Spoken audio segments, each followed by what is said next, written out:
विश्व के इतिहास में महानतम दार्शनिक यदि किसी का नाम आता है तो वह नाम आपके जेहन में होना चाहिए था, महानतम दार्शनिक। बहुत ही सरल, जो स्कूली शिक्षा तो नहीं पढ़ाता था लेकिन महान शिक्षक भी रहा। अब तक शायद आपके जेहन में वो नाम आया होगा, वो नाम है सुकरात का, सोक्रेटिस। सुकरात का जो जीवन काल रहा वो ईसा पूर्व 469 से 399 तक। महान ग्रीन दार्शनिक थे। लोग उन्हें सूफी संत समझते थे और वो सूफियों की भांति ही साधारण शिक्षा तथा मानव सदाचार पर बराबर ही जोर देते थे। उन्हीं की तरह पुरानी रूढ़ियों पर प्रहार करते थे। उनका कहना था सच्चा ज्ञान संभव है बशर्ते उसके लिए ठीक तौर पर प्रयत्न किया जाए, और जो बातें हमारी समझ में आती हैं वो हमारे सामने आई हैं, उन्हें तत्संबंधी घटनाओं पर हम परखें, जांचें, अंधाधुंध उस पर नकल न करें, दकियानुसी न बने, कट्टरपंथी न बने, उसको हम परख करके और तब जीवन में उतारें। इस तरह अनेक बार परखने के बाद हम जब एक सच्चाई पर पहुंचते हैं तो वही सत्य मार्ग है। ज्ञान के समान पवित्रतम कोई वस्तु नहीं है।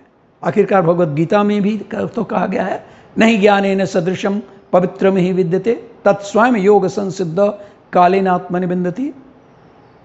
तो सुकरात एथेंस के बहुत ही गरीब घर में पैदा हुए थे। गरीब विद्वान और ख्याति प्राप्त हो जाने पर भी उन्होंने वैवाहिक जीवन की लालसा कभी नहीं रखी। अविवाहित ही रहे वो। ज्ञान का संग्रह और प्रसार ही उनके जीवन के मुख्य लक्ष्य थे।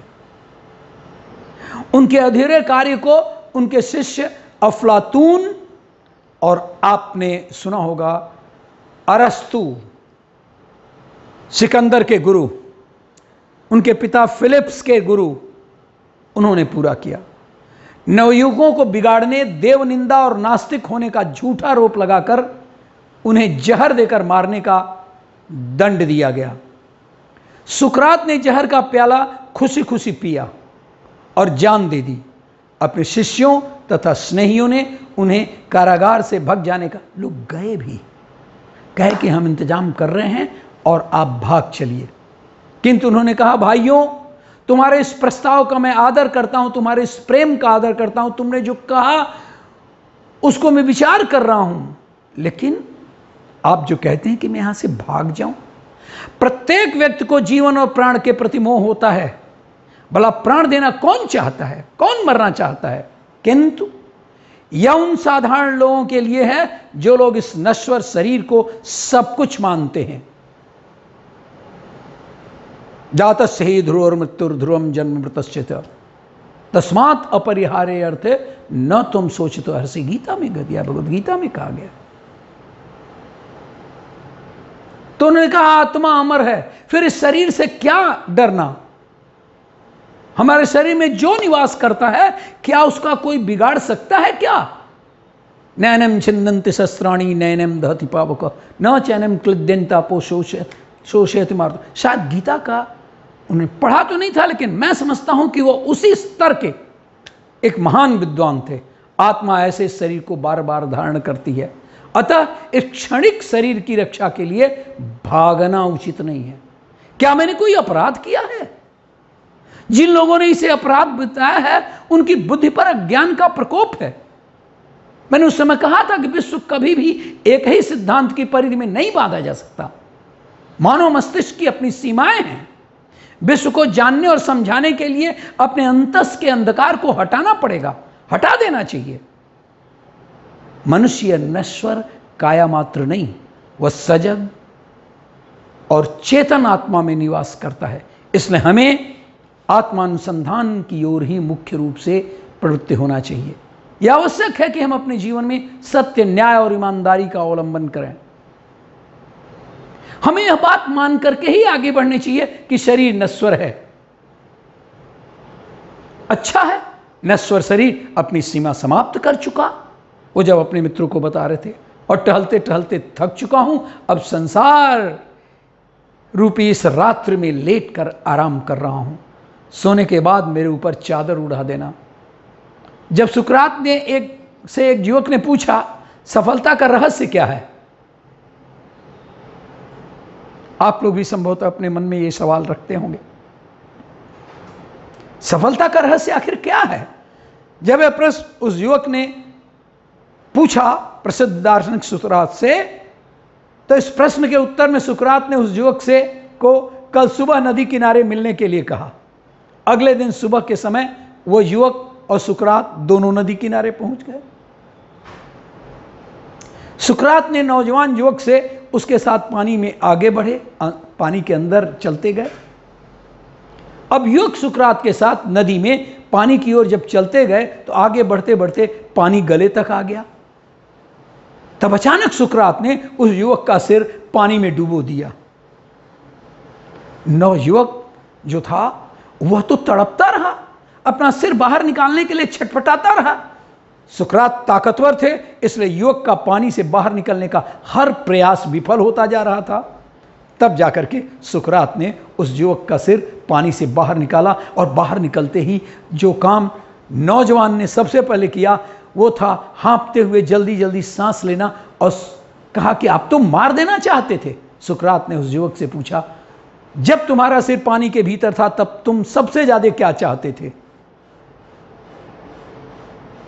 नौजवान युवक ने उत्तर दिया, सांस लेना। सुकरात ने कहा, बस यही सफलता का रहस्य है। जब तुम सफलता को उतना ही ज्यादा चाहोगे जितना तुम पानी में डूब रहे थे, और तुम्हें जो चाहिए था वो सांस, उसके लिए तुम छटपटा रहे थे, ऐसे ही जितना भी उस वक्त सांस लेना चाहते थे वो तुम्हें जरूर मिल जाएगा, बशर्ते कि तुम उसके लिए प्रयासशील हो, पूरी इंद्रियां तुम्हारी काम करने लगे तुम्हारे अभीष्ट के लिए। सफलता का यही रहस्य है। एक और उदाहरण दूं।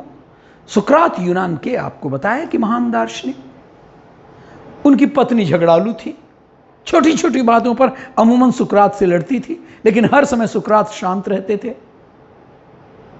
सुकरात के पढ़ने की आदत को पत्नी को बिल्कुल ठीक नहीं लगता था, बार बार वही किताब पढ़ते थे, किताबें पढ़ते रहते थे, और मेरे पास तो समय ही नहीं देते थे। एक दिन सुकरात अपने कुछ शिष्यों के साथ अपने घर आए तो पत्नी किसी बात से नाराज हो गई। सुकरात ने इस बात पर ध्यान नहीं दिया, होती है, नाराज तो उसका स्वभाव है, लेकिन वो ऊंची आवाज में सुकरात को भला बुरा कहने लगी। इतना कुछ होने पर भी सुकरात कुछ नहीं बोले, तो उनकी पत्नी ने बाहर से कीचड़ लाकर सुकरात के मुंह पर डाल दिया। सुकरात ठहाका मार करके जोर से हंसे और कहा, तुमने आज पुरानी कहावत झूठ साबित कर दी। क्या कहा जाता है, जो गरजते हैं वो बरसते नहीं, लेकिन तुम तो गरजती भी हो और बरसती भी हो। सभी शिष्य ये घटनाक्रम देख रहे थे। एक शिष्य ने सुकरात से पूछा, आप ये सब कैसे सह लेते हैं? सुकरात बोले, वह योग्य है, वह ठोक बजा कर देखती है कि सुकरात कच्चा है या पक्का। आपके इस व्यवहार से मुझे पता चलता है कि मेरे अंदर सहनशीलता है कि नहीं। ऐसा करके वो मेरा भला कर रही है। सोचिए इस तरह का अपने अंदर विचार। और उस दिन से पत्नी का व्यवहार भी बदल गया जब उसने सुना तो। एक और छोटा सा प्रकरण मैं बताऊं कि एक दिन सुकरात बाजार से गुजर रहे थे और बार बार दुकानों की तरफ देख रहे थे। कौन का शिष्य उन्हें देख रहा था, पास जाकर के पूछा, आपको चाहिए क्या, क्या ढूंढ रहे हैं आप? सुकरात ने कहा, भाई मुझे कुछ नहीं चाहिए, मैं कुछ भी ढूंढ नहीं रहा हूं। शिष्य ने पूछा, फिर बार बार दुकान की तरफ क्यों निहार रहे हैं? सुकरात ने कहा कि मैं देख रहा हूं कि बाजार में जितनी सारी चीजें मिलती हैं उनके बिना भी मैं सुखी हूं, मुझे कुछ भी जरूरत नहीं होती है। इतना सरल और सादा जीवन था सुकरात का। एक और छोटा सा उनका उदाहरण बता दूं। कहते हैं एक बार सुकरात एथेंस की सड़क पर हाथ में कंदील लगाए लिए हुए जा रहे थे। ठीक दोपहरी में दिन की रोशनी में कंदील जलाकर जाने कौन सा चीज ढूंढ रहे थे। सूरज की रोशनी और उसके बाद भी हाथ में लालटेन बांधे क्या ढूंढ रहे थे भाई। लोग सोचते थे कि बाबा बूढ़ा हो गया है, पगला हो गया है, दिमाग नहीं चल रहा है, इसलिए भरी दोपहरी में भी लालटेन जलाकर चल रहा है, समझता होगा कि अंधेरा है। कुछ लोग सोचे कि नहीं, बाबा का अपना फलसफा ही उन्हें पागल कर दिया है। एक आदमी कौतूहल की दृष्टि से आगे बढ़ करके बाबा से पूछा, बाबा दिन की इस तमाम रोशनी में क्यों कंदील जला करके जा रहे हैं? यहां तो पूरी रोशनी है, अंधेरा तो कोई है नहीं, क्या आपको पर्याप्त रोशनी नहीं मालूम होती? सुकरात का जवाब था, सुनिए, हां सच है कि दिन की रोशनी है, लेकिन तमाम रोशनी के बावजूद भी भीड़ में मुझे कोई आदमी नहीं दिखाई पड़ता है। मैं आदमी की तलाश में वो एक कंदील जलाकर कुछ अतिरिक्त रोशनी में उस तमाम आदमियों की भीड़ से आदमी ढूंढ रहा हूं। सच है, आदमियों की भीड़ में से आदमी की कमी है। वो आदमी समझ गया कि बाबा महान दार्शनिक है और आदमियों की भीड़ में आदमी की तलाश कर रहा है। ऐसे थे जनाब सुकरात।